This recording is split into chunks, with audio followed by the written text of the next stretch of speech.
So let's talk about the Apocryphon of John, because this text does something bold. It doesn't just add extra Bible lore, it walks up to Genesis, grabs it by the collar, and says, "What if you've been misidentifying the Creator this whole time?" And I know how that sounds. But stay with me, because whether you read this as literal cosmology or as a symbolic critique of power, it's one of the most revealing alternative takes on Eden you'll ever run into. John's setup. Why this starts with confusion. The story opens with John, the disciple, basically spiraling.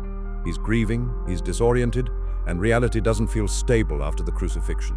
Then the Savior appears, not to give him a comforting sermon, more like to hand him a blueprint. Not, "Here's how to behave," more like, "Here's what this place is." Already that's a tone shift from a lot of mainstream Christianity. The Bible often frames salvation as covenant, forgiveness, obedience, and trust.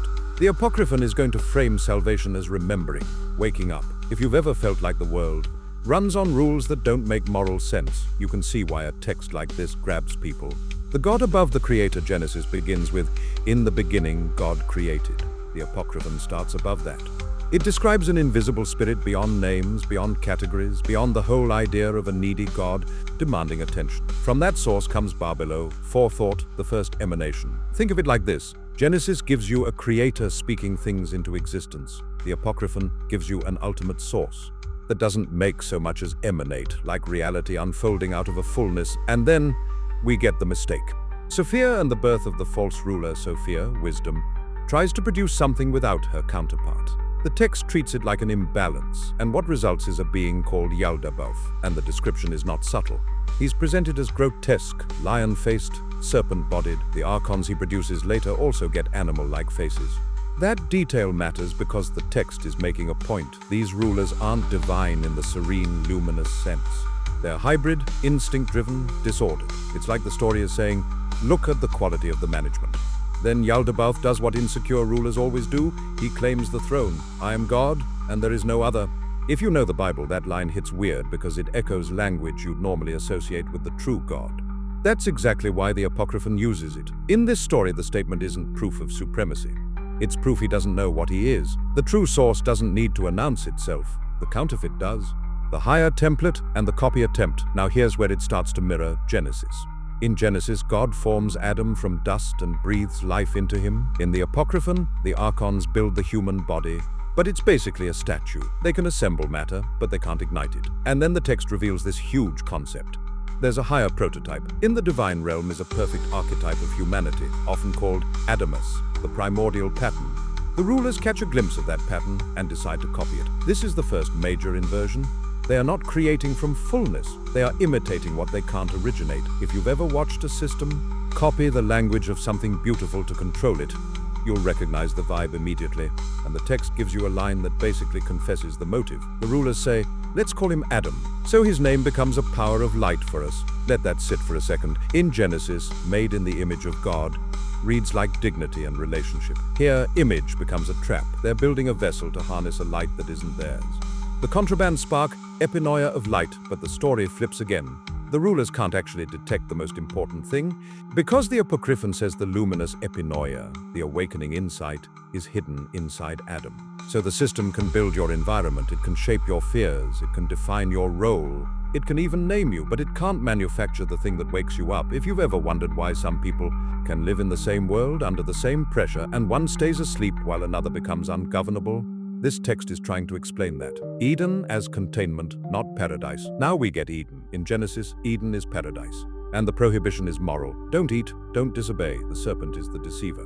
In the Apocryphon of John, Eden feels more like a managed enclosure. A place designed to keep the human spark, docile, inside the ruler's narrative. And the tree of knowledge gets reframed. The text identifies the tree of knowledge of good and evil, with the epinoia of light, basically awakening itself, which changes the meaning of the command. Instead of "don't become evil," it reads like "don't become lucid," because if humans become lucid, they'll look up. They'll recognize there's a higher source beyond the ruler of this world, and then the awakening happens. The text describes Adam sobering up from the drunkenness of darkness. He recognizes a higher pattern behind him, a counter-image.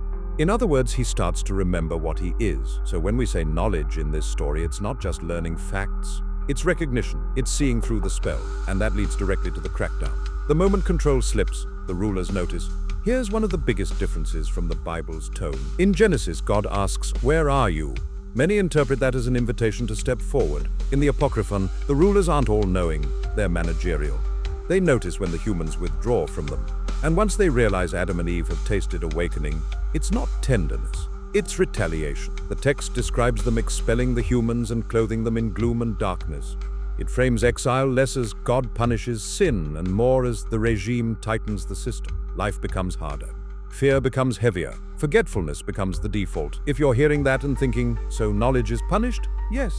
But more specifically, awakening is treated like a crime because awakening breaks jurisdiction. And at this point, the monstrous imagery matters again.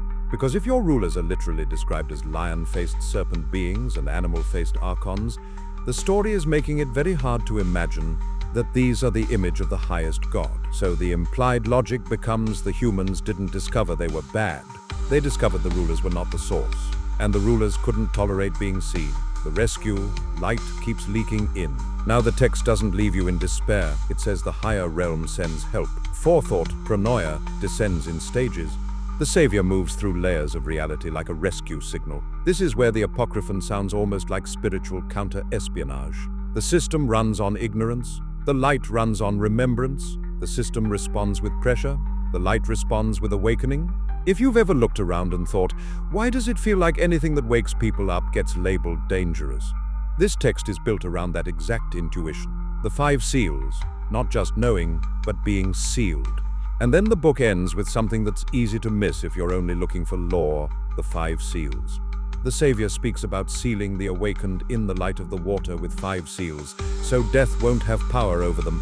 That's the text saying it's not enough to hear the story. Awakening isn't just information, it's a transformation, a protective marking that the rulers can't counterfeit. So if you had to summarize the Apocryphon of John in one sentence, it might be this. Genesis wasn't a morality tale about humans becoming bad. It was a story about humans waking up inside a system that doesn't want to be questioned. Now, that brings us to the obvious next step.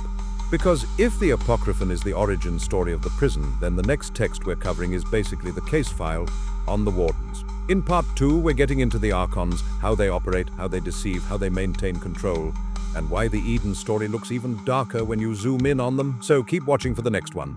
Because part 2 is where the rulers stop being abstract and start showing their tactics.